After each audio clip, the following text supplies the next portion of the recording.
Hi hello வணக்கம். இது உங்கள் சிவி ஜோன். ஸோ எல்லாரும் எப்படி இருக்கீங்க? ஸோ இந்த வீடியோ பார்க்குறவங்க மறக்காம அந்த லைக் பண்ண தட்டி விடுங்க மக்களே. ஸோ இப்போ பார்த்தீங்கன்னா விஜேஸ் அவர்களுடைய தரமான எபிசோடுக்காக காத்துட்ருக்கோம். இது தரமான எபிசோடாக போதா இல்லை வந்துட்டு நம்மளுக்கு வழக்கமான 3 நாமத்தை போட போகிறான்றது இந்தமாரி பொறுத்து இருந்தால் பார்க்கணும். பட் இதில் ஒரு நல்ல விஷயம் நடந்துச்சு. என்ன அப்படி பார்த்தீங்கன்னா முத்துக்குமரன்.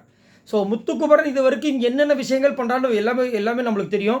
அது மட்டும் இல்லாமல் அவருடைய கேம், அந்த மாஸ்டர் மைண்ட், அதே மாதிரி ஒரு நாளும் ஏதாவது ஒரு விஷயங்களை பண்ணிகிட்டே இருக்கணும், சும்மா இருக்கக்கூடாது முக்கியமாக. ஏன்னா நிறைய பேர் பார்த்தீங்கன்னா டம்மியாக மிக்சர்ஸ் அப்படின்ட்டு நிறைய பேர் இருக்காங்க. அந்த விஷயங்களை வந்துட்டு ஈடுபடுறதே கிடையாது. ஸோ அதுக்காக பார்த்தீங்கன்னா இங்கே ஒரு பெரிய விஷயம் நடந்துச்சு. என்னென்னா ஸ்டார்டிங்கை பற்றி நம்மளுடைய விஜய் சேதுபதி அவர்கள் வந்து ஒரு டாஸ்க்கை கொடுத்தார். அந்த டாஸ்க் வந்துட்டு இந்த நாளுக்கு அப்புறமா அவங்களோட கேமே சுத்தமாக வரல அப்படின்ற மாதிரி ஒரு டாஸ்க்கு. நீங்கள் இந்த மைல்கல், அந்த மைல்கல் அதுக்கப்புறமா வந்து நகரவே இல்லை அப்படின்ற மாதிரி கொடுங்க அப்படின்னு சொல்லும்போது அதில் பார்த்தீங்கன்னா நிறைய பேருக்கு நிறைய விதமாக வந்துச்சு. அதில் குறிப்பாக வராத ஆட்கள் அப்படி பார்த்தீங்கன்னா முத்துக்குமரனுக்கு வரவும் வராது. சரிங்களா? முத்துக்குமரன்லாம் வந்துட்டு தொட்டு கூட பார்க்க முடியாது. அடுத்து தீபக் ஏன் வந்தார், அவருடைய பேர் அங்கே ஏன் வந்து வரல அப்படின்னா, இப்போ சமீப காலமாக ஒரு 2 வாரமாக வந்துட்டு அவர் வந்து அவருடைய விஷயங்கள் எல்லாமே ஓப்பன் அப் ஆகிடுச்சு. இன்ஃபேக்ட் அந்த பாமுனு குத்தாங்க பாருங்கள், அதுலேருந்தே பார்த்தீங்கன்னா அவர் வந்துட்டு ஓப்பன் அப் ஆகிட்டார். ஸோ அதனால் வரல. அதுக்கப்புறம் பார்த்தீங்கன்னா ராணுவுக்கு வரல. ராணுவ வந்துட்டு ஃபஸ்ட்டு வாரம் எப்படி இருந்தாரோ அதே மாதிரி இருந்திருந்தால் மேபி அவருக்கும் வந்திருக்கலாம். பட் ஆனால் வந்துட்டு அந்த ப்ராங்க் அப்புறமா பார்த்தீங்கன்னா அவருடைய விஷயங்கள் கொஞ்சம் ஹையாக போனதுனால அவருக்கு வரல. அதுக்கப்புறம் ஜெஃப்ரிக்கு வரல. அது உண்மையிலேயே சூப்பரான விஷயம். ஏன்னா ஜெஃப்ரி ஏதாவது ஒன்று பண்ணிக்கிட்டே இருக்காப்புல, அது வந்து மாட்டுக்கிறதே கிடையாது. ரொம்ப ஓப்பனாக போல்டாக பேசுகிறாரு. அதேமாதிரி சாச்சனாக்கு வரல. ஏன்னா சாச்சனை ஏதாவது சம்பவம் பண்ணிட்டு தானே இருக்காங்க. திட்டு வாங்குறாங்க, மற்றவங்களை திட்டவும் செய்கிறாங்க, ஏதாவது பண்ணிகிட்டு இருக்காங்களே, அதனால் அவங்க தெரிஞ்சிட்டே இருக்காங்க. ஸோ அதுக்கப்புறம் அவங்க கேம் இருக்குது அப்படிமா சொல்லியிருந்தாங்க. அதுக்கப்புறம் பவித்ராக்கு வரல. அது கொஞ்சம் எனக்கு இனிமேல் கொஸ்டின் மார்க்காக இருக்குது. ஏன் பவித்ராக்கு வரல? ஏன்னா பவித்ரா வந்து உண்மையிலே பார்த்தீங்கன்னா இப்போல்லாம் ரொம்ப பதுங்கி தான் வந்துட்டு ரொம்ப ஓப்பன் அப்பெல்லாம் பேசுறது கிடையாது. ஆனால் அவங்ககிட்ட கேம் இருக்குது, ஃபிசிக்கல் கேமு, இந்த மாதிரி கேம். மற்றபடி வந்துட்டு யார்கிட்டையும் அந்த சண்டை, நேரடியாக சண்டை இது வரைக்கும் போடலை. அதனால் அவங்கள ஹர்ட் பண்ணக்கூடாதுன்னு கொடுக்காம விட்டாங்கன்னு தெரியல. ஆனால் உண்மையிலே சொல்லப்போனால் இவங்களும் ஒன் ஆஃப் த கொஞ்சம் டம்மி மிச்சர் மாதிரி தான் இருக்காங்க என்னுடைய பார்வையில். சரிங்களா? அப்புறம் சிவகுமார், அட கொடுமையே, ஏயா சிவகுமார் ஏன் விட்டீங்க அப்படின்ற மாதிரி இருந்துச்சு.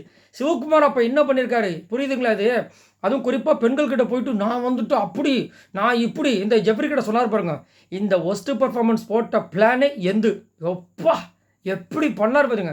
இந்த ஒஸ்ட்டு பர்ஃபார்மன்ஸ் போட்டதுக்கப்புறம் என்னுடைய கேம் தீயா பறக்க போகுதுன்னாரு. நேற்று அந்த தீயா பிறந்தவதோ நீங்கள் எல்லாருமே பார்த்துருப்பீங்க. நம்ம விஜய் சேதுபதி ஒரு கேள்வி கேட்குறாரு, மற்ற சீசனுக்கும் இந்த சீசனுக்கும் என்ன வித்தியாசம் அப்படின்னு. அவர் சொல்கிறாரு, சார் விதவிதமாக சாப்பாடு வந்துச்சு சார். என்னென்ன வந்துச்சு கொஞ்சம் சொல்லுங்களேன் சார். கூட்டு வந்துச்சு சார். அப்புறம் சாப்பாடு வந்துச்சு சார் அப்படின்னு சொல்லி ஒரு 14 இது, வாழைக்காய் பொரியல், சிக்கன், அது மட்டன், அது எறா, இது என்னையா கடைசியில் வந்துட்டு பிக் பாஸ் வீடு வந்துட்டு பிக் பாஸ் ஹோட்டலாக மாற்றிட்டீங்கன்ற மாதிரி இருந்துச்சு. இவ்வளோ மக்கையும் மட்டையும் சேர்த்து மக்கமான்ட்டேன். மக்குத்தனமாக மட்டமாக நான் பார்த்ததே இல்லைங்க எந்த ஒரு சீசன்லையும். இவ்வளவு மட்டமாக பேசிகிட்டு இருக்காருப்பா அப்படின்ற மாதிரி இருந்துச்சு. நிறைய பேர் அதை வச்சு செஞ்சாங்க. அவர் சிரிக்க ஆரம்பிச்சார், கை தட்டுறாரு விஜய் சேதுபதி அவர்கள். இந்த மாதிரிலாம் வந்துட்டு ஒரு கண்டஸ்டண்ட்டை வச்சுட்டு நான்லாம் ஹவுஸ் பண்ண வந்திருக்கேன், என்னையை வந்துட்டு உங்களை சொல்லி ஒன்றும் பிரயோஜனம் இல்லை, செவுத்துல தான் முட்டிக்கணுன்ற மாதிரி இருந்துச்சு. அதுக்கப்புறம் பார்த்தீங்கன்னா சாட்சை நான் சொல்லிட்டேன், அருண்குமார். ஸோ அருண்குமாரும் உண்மையிலே சம்பவங்கள் கொடுத்துக்கிட்டே இருக்காரு. கொஞ்சம் கம்மியாக இருந்தாலும் அவர் சைலண்டாக தான். விஜய் சேதுபதி அவர்கள் வந்துட்டு அந்த ட்ரெஸ்ஸை வச்சு கலாச்சி அதை ஒரு சம்பவத்தை கொடுத்துறாரு. ஆனால் நல்லா ஓப்பன் அப் ஆயிருக்காரு. அது உண்மையிலே இது எனக்கு தெரிஞ்சு இப்போ வந்துட்டு யாரெல்லாம் இந்த மைல் ஸ்டோனில் வந்து பேர் வரலையோ இவங்க கண்டிப்பாக அந்த டாப் 5 வரதுக்கு வாய்ப்புகள் இருக்குது. அதில் குறிப்பாக பார்த்தீங்கன்னா தீபக் கன்ஃபார்மாக வரதுக்கு வாய்ப்பு இருக்குது. முத்துக்குமரன் டாப்பில் வந்துடுவார். அதுக்கப்புறம் பார்த்தீங்கன்னா ராணுவ கொஞ்சம் டவுட்டில் இருக்கார். Jeffrey confirm. அதுக்கப்புறம் பார்த்தீங்கன்னா சாட்சனா டவுட்டாக தான் இருக்குது. அருண் வந்துடுவார். ஸோ இதுலேருந்து நம்ம ஈஸியாக ஃபைண்ட் பண்ணிக்கலாம். பட் ஆல்ரெடி இந்த மைல்கல் அப்படின்ற விஷயங்களையும் நம்ம ஒரு சில பேர் இருக்காங்க. அதை யார் கொடுத்தான்னு கேட்டிங்கன்னா அது இன்னும் சூப்பராக இருக்கும். ஸோ தீபக் வந்து வர்ஷினி கொடுத்தாரு 7 நாள். அதுக்கப்புறம் வந்து ஒன்றுமே கிடையாது அப்படின்ற மாதிரி. அதான் நிறைய பேர் வந்து வர்ஷினி கொடுப்பாங்க தான் நான் நினச்சேன். பட் கொஞ்சம் சுதாரிப்பாக வந்து ஒரு சில பேர் கொஞ்சம் கிளவராக பண்ணாங்க. அதில் மஞ்சரி வந்து சௌந்தர்யா கொடுத்தாங்க. அதுதான் கொடுமை. 2 வாரத்துக்கு அப்புறம் தெரியவே இல்லை. அதாவது 2 வாரம் சம்பவம் பண்ணியிருப்பாங்க பாருங்க, அதுக்கப்புறம் தெரியலன்றாங்க. ஆனால் நம்மளோட கருத்து என்னென்னா உண்மையிலே சௌந்தர்யா தெரியுறாங்க. ஏதாவது ஒரு சம்பவங்கள், ஏன் நேற்று பண்ணாத சம்பவமாக அந்த பிக் பாஸ் வந்து ஒஸ்ட் பர்ஃபார்மன்ஸ் அப்படின்ற ஒரு விஷயம் கொடுத்த உடனே அங்கே கால் மேலே கால் போட்டு அங்கே இருக்கிற எல்லாருமே கிழிச்சாங்க. குறிப்பாக விஜய் விஷாலுக்கு தரமான ஒரு பதில் எனக்கு கொடுத்தாங்க. அப்படின்னு பார்க்கும்போது சௌந்தர்யா ஏதாவது ஒரு பர்ஃபார்மன்ஸ் பண்ணிட்டு தான் இருக்காங்க. என்ன ஒன்று, நம்ம முத்துக்குமரன் சொன்ன மாதிரி அவங்களுக்கு தேவையான டைமில் ஆன் பண்ணிக்கிறாங்க, தேவையில்லாத நேரத்தில் ஆஃப் பண்ணிக்கிறாங்க. அது ஒன்று. அதே மாதிரி விஜய் சேதுபதி அவர்கள்கிட்ட வந்துட்டு வாரம் ரோஸ்ட்டும் வாங்குறாங்க. ரோஸ்ட் வாங்குறாங்கனாவே கண்டிப்பாக அங்கே ஏதோ ஒரு சம்பவம் பண்ணிட்டு தான் இருக்காங்க. அப்படின்போது மஞ்சரி வந்து ஏன் கொடுத்துருக்காங்க? ஒருவேளை வந்துட்டு அவங்களுக்கு இவங்க மேலே ஒரு காண்டு இருக்கும் அப்படின்ற மாதிரி தோணுச்சு. அதுக்கப்புறம் முத்துக்குமரன் வந்து யார் கொடுத்தாங்கன்னா அன்ஷிதா கொடுத்தாங்க. முத்துக்குமரன் கொடுத்த அதே காரணத்தை சாச்சனாவும் கொடுத்தாங்க, ராணுவும் கொடுத்தாரு. 14 நாள் என்ன 14 நாள் அப்படி பார்த்தீங்கன்னா அந்த சம்மந்தி மாற்று சம்மந்தினா வந்து நம்ம பேர் உறவு கொண்டா அந்த சம்மந்தி கிடையாதுங்க, சாப்பாட்டு சம்மந்தி. அது வந்து கேரளாவில் அந்த மாதிரி சொல்லுவாங்களாம். அந்த ஒரு சண்டைக்கு அப்புறமா அன்ஷிதா தெரியவே இல்லை அப்படின்ற மாதிரி கொடுத்தாங்க. அதான் உண்மை. ஏன்னா சின்ன சின்ன இடங்களை வந்துட்டு கொஞ்சம் கொஞ்சம் சப்போர்ட் பண்ணுறாங்க. அதெல்லாம் வந்து மாட்டுக்கிறது கிடையாது. அன்னை தெரசா ஈக்குவலுக்கு வந்து அவங்க ட்ரை பண்ணுறாங்க, அதுவும் மாட்டுக்கிறது கிடையாது. பட் பிக் பாஸ் கேமில் என்ன பண்ணுறாங்கன்னு கேட்டிங்கன்னா உண்மையிலேயே வந்துட்டு அவங்களோட விஷயங்கள் ரொம்ப டவுனில் தான் போயிட்டுருக்கு. சரி முத்துக்குமரன் கொடுத்தாரு, ஓகே. சாச்சரா ஏன் கொடுத்தாங்கன்னா காண்டு தான், உங்களுக்கு தெரியாதா? ஏன்னா அந்த பிரச்சனையில் வந்து சாச்சராவை போட்டு பொழந்தாங்க இல்லையா, அதனால் கொடுத்துருக்காங்க. சரி ராணுவம் ஏன் கொடுத்தாருன்னா அவருக்கு வந்துட்டு காண்டு. ஏன் காண்டு நீங்களே கண்டுபிடிச்சி மறக்காமல் கமெண்ட்ஸ் பண்ணுங்கள். ஆனால் இவங்க வந்து அக்செப்டே பண்ணல. அது சொன்னதுக்கப்புறமா வந்து அன்ஷிதா சொல்லிட்டாங்க. முத்துக்குமரன் சொன்னது ஓகே எனக்கு, சாச்சரா ராணுவம் எப்படி என்னை கொடுக்கலாம்? முதல்ல அவங்க என்ன பண்ணாங்கன்ற மாதிரி சொல்லியிருந்தாங்க. உண்மையாக அது இருக்குது. ஏன்னா அதாவது கேம் அப்படி பார்க்கும்போது 2 பேருமே கொடுக்குறாங்க, சாச்சராவும் ராணுவம். ஆனால் அன்ஷிதா வந்து கொஞ்சம் கேம் கம்மியாக தான் கொடுக்குறாங்க. பட் அன்ஷிதாவோட இவங்க 2 பேர் நல்லவங்கன்னு மட்டும் சொல்ல முடியாது. அதுக்கப்புறம் பார்த்தீங்கன்னா சாச்சரா வந்து அன்ஷிதா, அதுக்கப்புறம் ஆர்ஜி ஆனந்த் வந்து ரயானுக்கு கொடுத்தாங்க. காண்டு என்ன காண்டு தெரியுங்களா? 2 நாள் அதாவது ஸ்ட்ராட்டஜின்னு வந்து அவ்வளோ பேச்சு பேசினாரு. அதுக்கப்புறம் ரயன் என்ன பண்ணாருன்னு கேட்குறாங்க. ஏம்மா இந்த வாரம் வந்துட்டு போட்டு எடுத்தாருமா மஞ்சரியை, ஒரு மந்திரியாக இருந்தால் அதெல்லாம் உங்கள் கண்ணுக்கு தெரியல அப்படின்ற மாதிரி இருந்துச்சு. ஸோ இதை வச்சு பார்க்கும்போது நம்ம ஈஸியாக கண்டுபிடிச்சிடலாம் இவங்க வந்துட்டு ரயான் மூலம் எவ்வளோ காண்டில் இருக்காங்க. ஏன் அப்படின்னு கேட்டிங்களா, ரயான் தான் வந்து ஃபஸ்ட்டு வந்து ஆர்ஜி ஆனந்தியோட முகத்தறி அங்கே போட்டு கிழிச்சார். அதுக்கப்புறம் தான் இவங்க நாமினேஷன்ஸ்குள்ளே வர ஆரம்பித்தாங்க. நல்லா நோட் பண்ணி பாருங்கள். அதுக்கப்புறம் அன்றைக்கி நைட்டே ராணுவ கிட்ட சொல்லியிருப்பாங்க, நான் இது வரைக்கும் நாமினேஷன்ஸ்குள்ளே வரல, அதே மாதிரி ஒஸ்ட் பர்ஃபார்மன்ஸில் என்ன சொன்னாங்க, இந்த ரயான் பண்ண வேலையால் தான் இந்த பிரச்சனையே ஆரம்பிச்சதுன்னு. ஸோ அன்னைக்கு ஆரம்பித்த காண்டு எங்கே வந்து நிற்கிது பாருங்கள். அடுத்தது பார்த்திங்கன்னா நம்மளுடைய ஜெஃப்ரி வந்துட்டு சூப்பராக ஆர்ஜி ஆனந்தி சொன்னார். என்ன சொன்னார்னா, வைல்ட் கார்டு என்ட்ரி வந்ததுக்கப்புறமா அவங்க வந்து மனிப்புலேட் பண்ணுறாங்க இவங்க அப்படின்னு சொன்னதுக்கப்புறம், அவங்க முகத்தரையை கிழிச்சதுக்கப்புறமா அவங்களோட ஆட்டமே டவுன் ஆகிடுச்சுன்னு. சர்மா பாயிண்ட், உண்மையான பாயிண்ட், சரியான பாயிண்ட். ஏன்னா நல்லா நீங்கள் நோட் பண்ணி பாருங்கள். அதுக்கு முன்னாடி வரைக்கும் பார்த்தீங்கன்னா எல்லாரோட விஷயங்களும் கூப்பிட்டு வச்சு நல்லா கையில் வந்து ஒரு தேங்காய் நார் சபீனா பவுட்ரு எடுத்து மண்டையை அப்படி வச்சு மாறுன்னு சொல்லிட்டு டெய்லி நைட் ஷிஃப்ட் தான். காலையில் ஃபுல்லாக வந்துட்டு நல்லா வந்துட்டு ரொம்ப அனுநியமாக பழகிற மாதிரி இவங்க ஜென்ஸுக்கிட்டலாம் பேசுகிறது. நைட் ஆனால் நீ மாறிடு, நீ முத்துக்கு அகைன்ஸ்டாக மாறு, சாச்சனா நீ மாறு, சவுந்தரா நீ மாறு, பாய்ஸுக்கு ஆப்போசிட்டாக நீ மாறு, இப்படியே பண்ணிட்டு தாங்க. யாராவது ஆர்ஜி ஆனந்தி பேரை சொல்லுவாங்களான்னு நினச்சேன். ஏன்னா இப்போலாம் சைலண்ட்டாக இருக்காங்க, எல்லாம் பெரிய பூத கண்ணாடி வச்சு தேடிட்டே இருக்காங்க. ஆர்ஜி ஆனந்தி எங்கே இருக்கீங்க, எங்கே இருந்தாலும் வரவும் அப்படின்னு. ரஞ்சித் சாரை தேட வேண்டிய அவசியமே இல்லை, ஏன்னா அவர் இல்லை. சரிங்க, அவர் இன்விசிபிள் ஆக்டர் அப்படின்ற மாதிரி தான். அதுக்கப்புறம் அருண் வந்து மஞ்சரி கொடுத்தார், சூப்பராக இருந்துச்சு. அதில் வந்துட்டு என்ன சொல்லியிருந்தாருன்னா 14 நாள் கொடுத்துருந்தார். என்னென்னா வந்த 2வது வாரமே அவங்களோட பொய் தெரிஞ்சிருச்சு.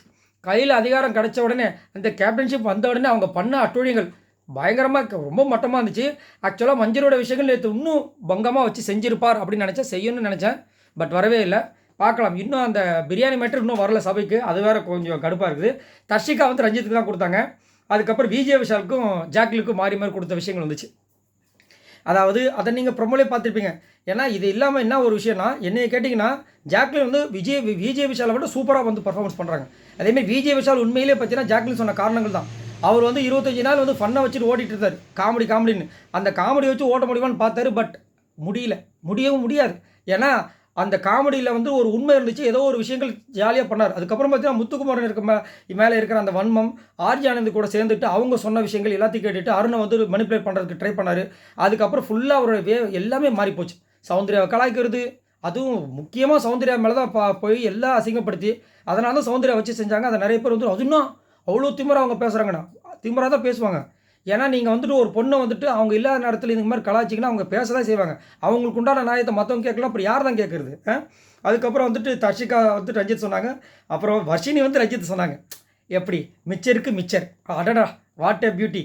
அது ஏன் அப்படின்னா வர்ஷினியை வந்துட்டு ரஞ்சித் சொல்கிறாங்க, ரஞ்சித் சார் வந்து வர்ஷினி சொன்னார், வர்ஷினி வந்து ரஞ்சித் சொல்லிக்கிட்டாங்க மாறி. அப்போ ரஞ்சித் சார் அவர் கேட்குறாரு, சார் வர்ஷினிக்கு எது கொடுக்குறீங்க சார்? 14 நாள் தெரியல சார். தெரியலையா? என்ன தெரியல? இல்லை அவங்க என்ன பண்ணுறாங்களே தெரியல.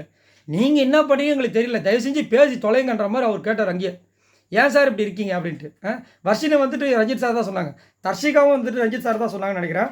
ஸோ அவர் அந்த கிங்ஸ் டிவி குயின்ஸ் டிவி அதுக்கப்புறமா ஒரு ஆளே அட்ரஸ் தெரிலன்னு உண்மையாகவே அது என்ன 3 வாக்கு மூர்த்தியா? அதுக்கப்புறம் பார்த்தீங்கன்னா, அந்த ஹோட்டல் டாஸ்கில் கொஞ்சம் பண்ணார். அதோட பார்த்தீங்கன்னா, சுத்தமா ஆள் வந்துட்டு ரொம்ப மட்டமாயிட்டார்.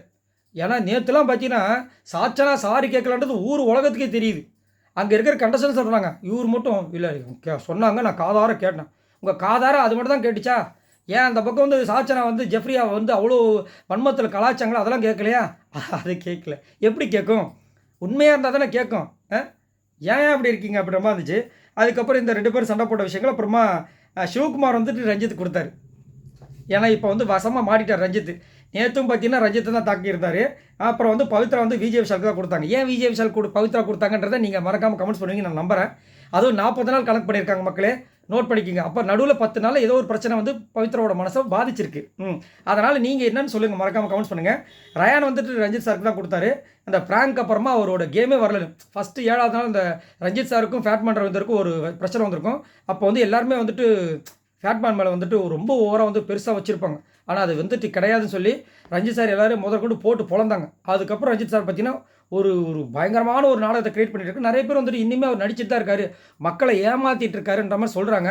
அதான் உண்மை. ஏன்னா நேற்றுலாம் அவர் பண்ணது ரொம்ப ஒஸ்ட்டாக இருந்துச்சு. அதாவது நம்ம ஒரு இடத்துல வந்து சாட்சி சொல்லலாம், தப்பு கிடையாது. உண்மையாக சொல்லணும். சும்மா வந்து அந்த பொண்ணு எனக்கு பிடிக்கும், அந்த பொண்ணு பாவம்னு சொல்லிட்டு சொன்னீங்கன்னா அப்போ என்ன அர்த்தம்? உங்களையே முதல் பாவம்னு சொல்லிட்டு தான் உள்ளே வச்சுருக்காங்க. நீங்கள் இன்னொருத்தவங்களுக்கு பாவமா? என்ன அது நம்ம இருந்துச்சு. சத்யா வந்து லாஸ்ட்டாக வந்து தர்ஷிகா சொன்னாப்புல என்னன்னா 21 நாள் தான் சார் அந்த கேப்டன்ஷிக்கு அப்புறமா அவங்க ஆள் அட்ரஸே தெரிலன்னு. கரெக்டு தானே? உண்மையாக தானே? தர்ஷிகா வேறு யார் சொன்னாங்கன்னு தெரில. பட் உண்மையாகவே அதுதான் உண்மை. தர்ஷிகா வந்து இன்னும் நிறைய பேர் சொல்லியிருக்கணும். அது இப்போ தர்ஷிகாவை கேட்குறாரு. சேமா உனக்கு சத்யா சொல்லியிருக்காரு என்ன சார்? நான் வந்துட்டு ஒரு பெரிய ஒரு இதை வந்து செட் பண்ணிட்டேன் சார். இப்போ வந்துட்டு என்னால் பண்ண முடியல. அதனால் அவங்களுக்கு தெரியுது. நான் அந்த பெரியது செட் பண்ணாமல் இருந்தால் அவங்களுக்கு தெரிஞ்சிருக்காதுன்ற மாதிரி சொன்னாங்க. நீங்கள் அந்த பெரியது செட் பண்ணாமல் இருந்தால் 2வதாமே நீங்கள் காலி ஆகிட்டு இருப்பீங்க. சரிங்களா?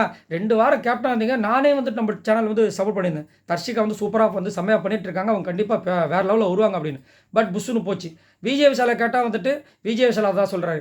ஜாக்லின் கேட்டால் சார் அவர் வந்து அந்த மாதிரி சொன்னால் அதுக்கு நான் என்ன சார் பண்ண முடியும் அப்படின்ற மாதிரி சொல்கிறாரு. ரஞ்சித் சார் கேட்டால் கொடுமை. இதை நான் பாசிட்டிவாக எடுத்துக்கிறேன் சார். பாசிட்டிவாக எடுத்துக்கிறீங்களா? ஏங்க அவங்க கழிவு ஊற்றிட்டு இருக்காங்க, நீங்கள் பாசிட்டிவாக எடுத்துக்கிறீங்க. இதுக்கப்புறம் பாருங்கள் சார், இதுக்கப்புறம் பாருங்கள் சார். எப்படி நேற்று வந்துட்டு இந்த சௌந்தர்யா சொல்லும்போதுமா இதுக்கப்புறம் பாருமா, அதுக்கு முன்னாடி ஏதோ ஒரு டாஸ்க் வரும் இதுக்கப்புறம் பாருங்கள்.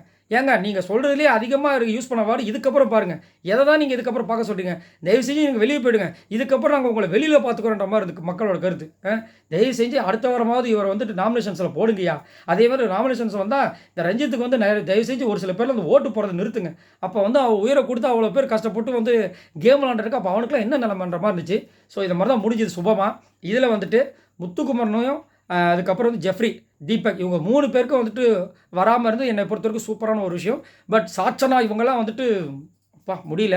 சரி அதே மாதிரி அருணையும் நம்ம கண்டிப்பாக சொல்லி ஆகணும். சரி நீங்கள் உங்களோட கருத்துக்களை சொல்லுங்கள். இன்னும் யார் யாருக்கெல்லாம் அதிகப்படியான மைல்கல் வந்திருக்கணும் அப்படின்னு நீங்கள் நினைக்கிறீங்கன்றத சொல்லுங்கள். பாய் நண்பர்களே, மறக்காம லைக்கை தட்டி விடுங்க.